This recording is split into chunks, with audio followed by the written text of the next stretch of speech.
Thank you for joining us for another edition of the post-game show. I'm Andrew Valley, and I'm here with Mike Foley. Now, Mike, you guys had an excellent game today. Titans have really been struggling at home, so what'd you guys do to prep yourselves for today's win? Well, we had our ace in the mound today, Nick Mondak. He's pitched great for us all year.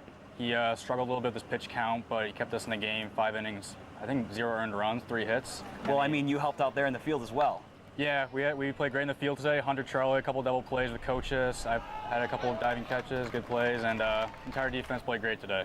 Now, a thing that I noticed about the Titans today, opposed to a couple of the other home games we had this season, you guys were really alive with the bats tonight. You got out in front early on in the game, and you guys just stayed there the whole game.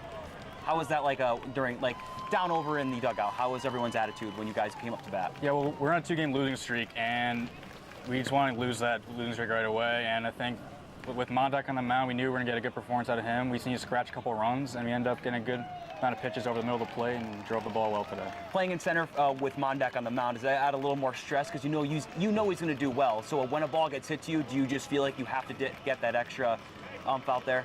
Well, he throws a lot of strikes and he works quick, so there's not a lot of stress out there because you know he's going to work quick, you're going to be into the game. He's not going to walk a lot of guys, throwing a lot of strikes, and when the ball hits you, it's not going to be hit very far, so it's good for him. You heard it from Foley. When Mondak's on the mound, everyone out in the field is going to be playing their hearts out. So you heard it from Foley first, and we'll catch you in a second. Back with the Torrington Titans post-game show. I'm Andrew Valley, and I'm here with assistant coach Ray Kreiger. Now, Ray, we have seen a lot of progression with a bunch of the players throughout the season. What are most of the changes that we've seen player progression? How has everyone gotten better? I think that they have worked awfully hard. You know, it's this summer, a lot of games to play. And I think that you have to be diligent about your work ethic, just getting enough sleep and rest, but also come to the park for the 3 hours or 5 hours that you're out before the game, right? Before the game. You're here for 3 hours before the game and then 3 hours during the game. It really takes tremendous discipline, and I think the kids have done a tremendous job. Do you think it's a really hard transition for the kids going from maybe like every other day baseball when they're in the college level and then coming into this is an everyday thing, probably about 8 hours a day? It's like a full-time job. Yeah. Is that a big transition? Do you think it was stressful on the guys early in the season? Or? I think it's a tremendous transition. Mm-hmm. In school, everything is a routine. And here, it's a totally different routine. They're living with host families, and they're trying to get themselves a different routine once they get here. But yeah, playing every day, 6 days a week, it's tremendous. It's such a drain. It's like the minor leagues. It really absolutely is. It's like Bull Durham. Perfect. But it's even harder for Nick Mondak, our starter on the mound tonight. Sure. I mean, he's going into college. He doesn't even know what this ball game is like, and he's leading the league in strikeouts, I believe. Yeah, so, I mean, that's just something crazy coming from a coaching point of view. Have you seen anything like that before? Not many like Nick Mondak. Not many. We've had the privilege that my 2 boys played against him in the NVL, so we know Nick.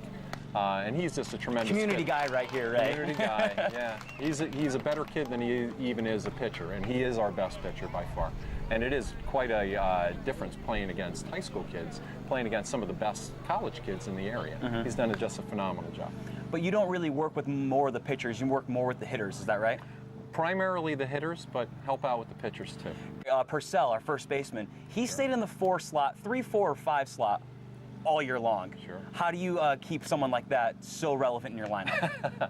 Well, Mike Purcell, if you've seen him, he is phenomenal ball player. Phenomenal ball player, but a tremendous personality also. Oh, yes. He comes with a tremendous amount of energy and a lightness and an enthusiasm that you don't see in a lot of players. So Definitely. Not only is he a terrific ball player, and he is a staple of this team. So the reason that he is batting fourth every single game, because he brings it every day, and he is if he's not the best hitter on our team, he's one of the top. Another star in the lineup I want to talk about real quick is Nick Lamberti. We've seen up in the press box almost every single time he starts off the game, or every time he's even in the batter box, 7, 8, 9 pitches every single time. Is that something you worked on with him as a leadoff hitter, or is that something he just developed on his own? That is something that he just brings to the field. He is tremendously aggressive. He's 110% wherever he is, whatever he does. But no, that is just pure Nick, and he bears down incredibly hard when he does get 2 strikes, and then I think that's why he draws so many walks and so many pitches. He just gets everything out of the pitchers, and when we were interviewing him most recently, he said that He just wants to get as many pitches out from the pitcher so everyone on the team is watching that. Yeah, yes, that's very important. You hear every level of baseball. The more that pitches that you can see from a pitcher, then the more comfortable you are. And Nick gets more comfortable as the at-bat goes on, and it does settle down the rest of the guys to know what they're going to be seeing once they get up there. Exactly. Everyone seems to be pretty confident after he gets on the batter's box. Absolutely. He's a spark plug. That's why the top of the order brings you, and he absolutely brings the excitement to the top of the order. Definitely. So what are we going to see? Are we going to see any more progression out of any of the players in the last 3 games? We only have 3 home games left here at Wachussett Park. I know, sad as that may be. It is very sad. It is very sad. We love it here. We have 2 games against our rivals, the Bristol Blues. What are we bringing against the Bristol Blues? Bristol Blues, that's a cross couple town rival here. There we go. And they're fighting for the same thing we are. We want to try to get into the playoffs, and we still have an opportunity to do that. Definitely. And every game that we come out, we're going to give it everything that we have. And the pitchers are coming on. You can see tonight that Zeke Wong pitched the best game. He totally stepped up. He looked like a different player, different pitcher, just a different A lot person. of credit of that goes to you guys, all the coaches out there. Players play. Coaches coach, players play, and you give all the credit to the people that are on the field. Well, you guys can see the players play and the coaches coach. 3 more home games here at Wachussett Park, 2 of which against the Bristol Blues. Our last game is going to be not this Saturday, but next Saturday. But our next game is going to be Wednesday the 3rd. So make sure you're here at Wachussett Park. Thank you so much one more time. Thank you.